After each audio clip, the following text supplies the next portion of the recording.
Assalamualaikum warahmatullahi wabarakatuh. Nama saya Taufik Samsul Ardianto, NPM 192191027 dari kelas 2A Pendidikan Jasmani Universitas Siliwangi. Pada kesempatan kali ini saya akan sedikit memaparkan mengenai tugas yang diberikan dalam mata kuliah TBM Motorik, yang dimana ada materi yang harus saya paparkan mengenai strategi belajar mengajar gerak. Untuk itu kita langsung saja masuk pada materinya. Apa sih itu strategi belajar mengajar gerak? Strategi sendiri adalah bagaimana upaya atau cara kita untuk mencapai suatu keberhasilan dalam suatu tujuan tertentu. Strategi belajar mengajar ini yaitu bagaimana upaya kita supaya berhasil dalam dunia pendidikan, terutama dalam dunia belajar mengajar gerak. Dan dalam strategi ini kita harus memperhatikan pengorganisasian pembelajaran, di mana pengorganisasian pembelajaran ini disebut sebagai struktural strategi yang mengacu pada cara untuk membuat urutan dan mensintesis fakta, konsep, prosedur, dan prinsip yang berkaitan. Dan strategi pengorganisasian ini dibedakan menjadi dua jenis, yaitu strategi mikro dan juga strategi makro. Kemudian yang selanjutnya kita juga harus memperhatikan mengenai strategi penyampaian pembelajaran. Dan strategi penyampaian pembelajaran ini merupakan komponen variabel metode untuk melaksanakan proses pembelajaran. Fungsi dari strategi ini yaitu satu, menyampaikan isi pembelajaran kepada pelajar, kemudian menyediakan informasi atau bahan-bahan yang diperlukan oleh pelajar untuk menampilkan suatu unjuk kerja dari pelajar. Kemudian yang selanjutnya adalah mengenai strategi pengolahan pembelajaran. Strategi pengolahan pembelajaran ini merupakan komponen yang variabel metode yang berurusan dengan bagaimana menata interaksi antara pelajar dengan pembelajar lainnya. Strategi ini berkaitan dengan pengambilan keputusan tentang strategi pengorganisasian dan strategi penyampaian isi pembelajaran.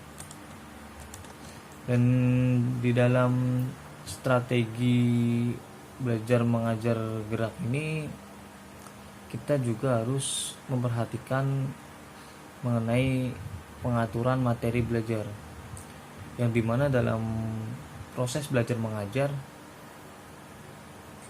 siswa akan mengalami 3 tahapan dalam proses belajar keterampilan gerak. Yang pertama ada tahapan kognitif atau biasa kita sebut tahapan awal dalam keterampilan gerak. Di sini pelajar akan berusaha untuk memahami bentuk gerakan yang dipelajari, dan kemudian mereka akan mencoba dan melakukan secara berulang-ulang. Pada saat mereka mencoba secara berulang-ulang, pelajar ini pastinya akan mengalami kesulitan karena mereka baru memahami dan juga baru belajar mengenai materi yang pembelajar yang guru sampaikan. Kemudian yang kedua ada fase asosiatif atau fase kedua dalam proses keterampilan gerak. Fase asosiatif ini yaitu fase yang dalam hal rangkaian gerak yang biasa dilakukan oleh pelajar. Pada fase asosiatif ini pelajar sudah sampai pada tahap yang merangkaikan bagian-bagian gerakan secara keseluruhan. Jadi pada tahap asosiatif ini pelajar sudah mampu merangkaikan gerakan-gerakan sehingga dapat terlihat secara lancar melakukan gerakan tersebut, dan kesalahan-kesalahan di sini juga semakin berkurang dan gerakannya semakin bagus. Kemudian ada yang ketiga adalah fase otonom. Fase otonom ini adalah fase terakhir dalam pembelajaran keterampilan gerak. Pada fase ini pelajar mencapai tingkat penguasaan materi yang paling tinggi, dan pelajar akan mengalami gerakan otomatisasi, yaitu gerakan yang biasa dilakukan. Artinya bahwa pelajar mampu melakukan gerakan keterampilan tertentu walaupun pada saat yang bersamaan ia harus melakukan aktivitas yang lainnya. Dan juga strategi belajar mengajar gerak ini juga harus memperhatikan pengaturan waktu latihan.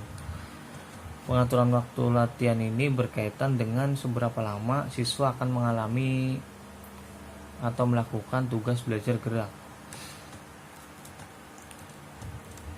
Dan jika siswa mengalami kesulitan dalam pengatur waktu berolahraga, maka harus memperhatikan tips.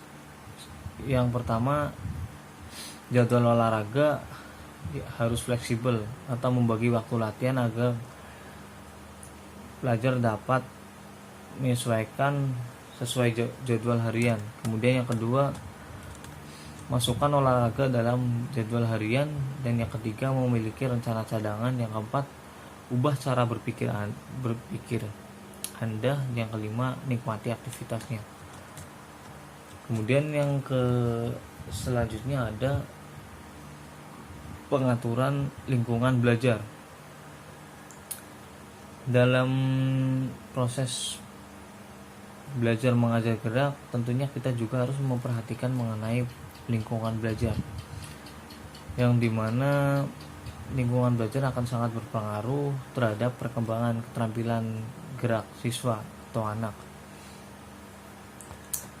Dan di dalam penentuan lingkungan belajar ini juga harus memperhatikan beberapa aspek. Yang pertama, mengenai tingkat perkembangan anak. Dalam pengaturan lingkungan belajar atau bermain anak perlu disesuaikan dengan tingkat perkembangan anak, baik dalam segi perkembangan kognitif, motorik, bahasa maupun psikososial. Dan yang kedua ada stimulasi mengenai perkembangan anak. Lingkungan belajar atau tempat bermain anak hendaknya diatur sedemikian rupa, karena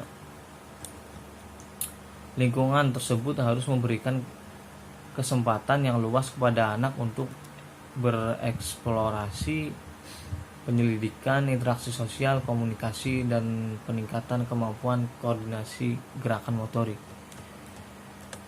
Dan yang ketiga ada lingkungan harus menghindarkan anak dari cedera, karena tentunya keselamatan anak adalah nomor satu. Lingkungan belajar dan bermain harus ditata sedemikian rupa sehingga dapat menghindarkan anak dari kemungkinan mendapat cedera. Dan selanjutnya ada poin mengenai metode belajar. Metode belajar ini harus memiliki faktor belajar gerak, di mana dalam hal ini faktor akan mempengaruhi proses belajar, yaitu yang pertama ada faktor kecerdasan, yang kedua ada faktor belajar, yang ketiga faktor sikap, yang keempat faktor kegiatan, yang kelima faktor emosi dan sosial, yang keenam ada faktor lingkungan, dan yang ketujuh ada faktor guru. Kemudian ada fase belajar gerak. Proses belajar gerak bertujuan menguasai gerakan keterampilan yang berlangsung dalam 3 tahapan seperti yang tadi saya sudah jelaskan, yaitu fase kognitif, dan yang kedua fase asosiatif, yang ketiga fase otonom. Dan yang selanjutnya mengenai belajar gerak. Dalam maksud saya adalah yang selanjutnya mengenai kondisi belajar gerak. Dan kondisi belajar gerak ini adalah suatu keadaan yang diperlukan agar proses belajar gerak dapat berlangsung ke arah pencapaian tujuan. Dan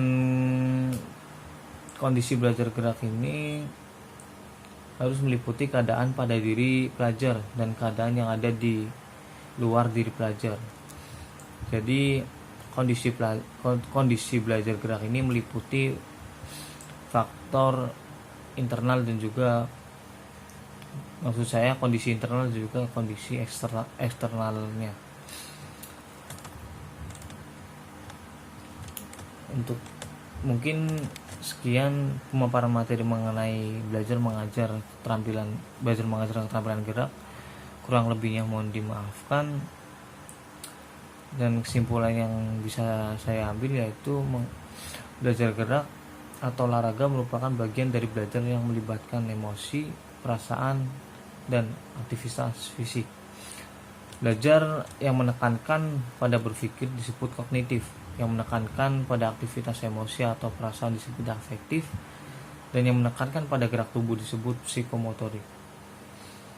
Dan setiap mata pelajaran mempunyai karakteristik masing-masing yang bisa dilihat dari materi yang dipelajarinya, proses pembelajarannya, kondisi interaksi, dan hasil dari proses pembelajarannya. Sekian pemaparan materi dari saya, kurang lebihnya mohon dimaafkan. Wabillahi taufiq wal hidayah. Assalamualaikum warahmatullahi wabarakatuh.